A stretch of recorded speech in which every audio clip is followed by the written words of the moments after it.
ஐ அம் சாம். Thank you ma'am. தெரிஞ்ச பேரை சொல்றதுக்கு எதுக்குப்பா தேங்க்யூ. அடுத்து சரி okay. I am from Pazhaverkadu. Thank you so much ma'am. Unwanted information பா. ஏன் வாட்ஸ்அப்ல லொகேஷன் அனுப்பிவிடு. ஏமா நீ அவன் வீட்டுக்கு போய் பாத்துட்டு வா.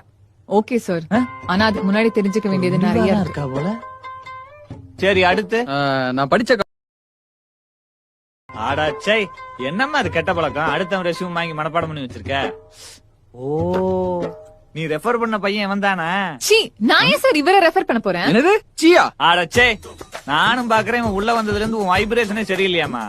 ஏதோ யூடியூப் தம்ப்நெயில் போட்டோ மாதிரி இத்தனை ரியாக்ஷன்ஸ் காமிக்கிற.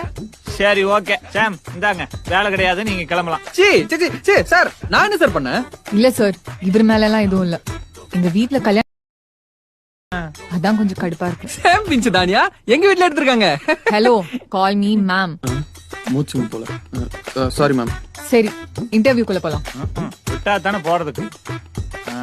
ஆமா இது என்ன காபீஸ்ல கண்டதெல்லாம் டைப் பண்ணி வச்சிருக்கீங்க? ஆமா சார் வாக்கிங் டாக்கிங் ஈட்டிங். ஏன் பிரீத்திங் ஸ்லீப்பிங் பிரஷிங் அதெல்லாம் போடலையா? ஐயோ இல்ல சார் அதெல்லாம் ஓவர் குவாலிஃபிகேஷன் இருக்குல்ல. இதுவே ரொம்ப ஓவரா தாப்பா இருக்கு.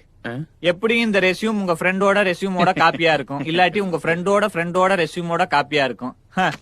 Let's talk about what is not in the resume. உங்களுக்கு ஃபர்ஸ்ட் லவ் இருக்கா? இல்ல சார் நீங்க தானே ரெஸ்யூம்